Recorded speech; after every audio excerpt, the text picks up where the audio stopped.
سلام بچه ها جون، امیدوارم که حالتون خوب باشه. من دارم دوره ایونت تراپیمو میگذرونم و در واقع چند مرحله و پروسه چیز داره، مداوم داره.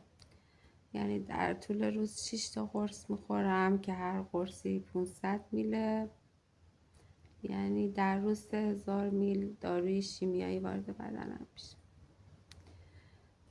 اوایل زیاد سختم نبود، بدنم مقاومتر بود، ولی این اواخر دیگه جونمو میگیره.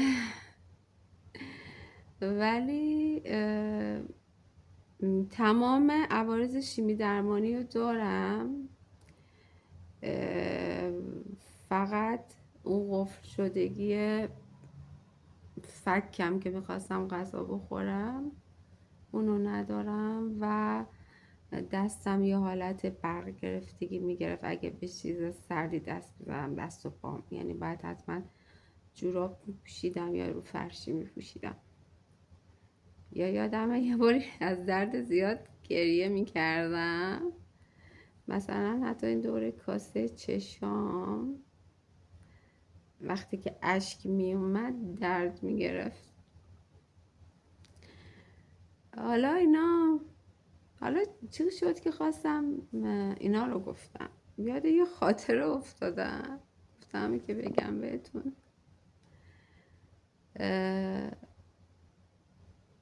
البته این ایمنتراپی من اینجوریه که من 2 هفته قرص میخورم، 3 تا صبح 3 تا شب. 1 هفته به خودم استراحت میدم، آزمایش میدم و بعد مرحله بعد فکر کنم یه 9 مرحله باید انجام بشه، یعنی 9 تا این پروسه طی بشه. من یادم شیمی درمانی میرفتم، بعد اون خانم پرستاری که اومد برای من تزریق کنه، گفتم میشه اون سرمم که خالی شد به من بدین، روش برچسب اسم خودم خورده بود و دارو و اینا. بعد برگشت گفت نه. بعد گفتم چرا نباید این کارو بکنی؟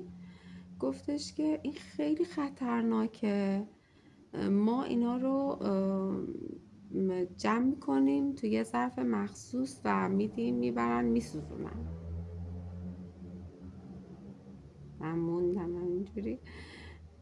بعد گفتم یعنی این همه دارو وارد بدن من کردین که یادم اون 1000 میلاش، حالا عکسشو گرفتم میذارم براتون، اون 1000 میلا خودش فکر کنم چند تا برمیداد، چون انواع داروها بود، اسمشون الان حضور ذهن ندارم. چند تا دارو بود با هم ترکیب میکردن و هر کدوم تو یه سرم میریختن و به من تزریق میکردن. بعد شیمی درمانی من اینجوری بود که مثلا یه روز نبود که تموم شه، مثلا یه ذره من آروم شم. یادم آخرش نفسم نمیتونستم بکشم، یعنی بهم اکسیژن وصل میکردن توی شیمی درمانی. اینجوری بود که روز اول میرفتم یه 5-6 ساعت باید اونجا میخوابیدم تا بهم سرم وصل کنم، داروها تزریق بشه. بعد البته به اینجام که پورتکت دارم، این دستگاهی که اینجاست، وصل میکردن. بعد چیکار میکردن؟ بعد که تمام میشد یه پمپ دارو، اونو توش دارو میریختن، دوباره وصل میکردم به پورتکتم. بعد میومدم خونه و دوباره این دارو تو خونم داشت به من تزریق میشد و من حتی نداشتم که دستم رو بلند کنم، یا حتی مثلا غذام که نمیتونستم، مثلا میل به غذا نداشتم، به زور به من غذا میدادن. بعد دوباره جالب بود، فردا میرفتم تزریقم چیز میشد، پمپ هم میکشیدن، دوباره تزریق میکردن، تزریقم کوتاه‌تر بود، دوباره توی پمپ دارو میریختن، دوباره منو میفرستادن خونه و میگفتن فردا ساعت 2-3 بیا این پمپو بردار. پرسه عجیب غریبی بود. بعد میخوام اینو بگم که ما آدما یه بدن چقدر میتونه مقاوم باشه برای تحمل یه درد. من تمام سلولای بدنم و انگار یعنی حس میکردم که دارن میکنن، از بدنم جدا میکنن. من همین الانش حالا بعدم میذارم، یعنی یه ذره شرایطم اوکی نیست که ویدیو پست بدم. تمام بدنم کویر میشد، یعنی پوست پوست مثل فلس ماهی میشد و باید هی مایات میخوردم تا دفع کنم. من حتی نمیتونستم از دستشویی مشترک استفاده کنم، یعنی به من میگفتن که تو خونه مثلا کسای دیگه دستشویی که تو میری نباید برن، یا اگه باشه باید حتما دستشویی باید تمیز باشه. یعنی فکر کن انقدر سم و داروی شیمیایی وارد بدنم میشد که برای دیگران حتی دستشویی رفتن منم مضر بود. گذشت اون روزا.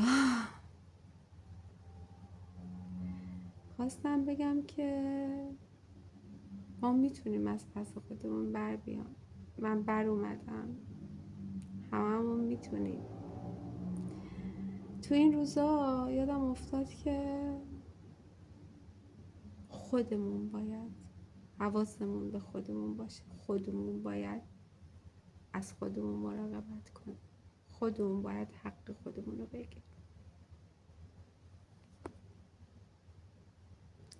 خیلی دوستتون دارم، میبوسمتون. مرسی که همراهی میکنید، مرسی که دنبالم میکنید، ممنون که سابسکرایبم میکنید.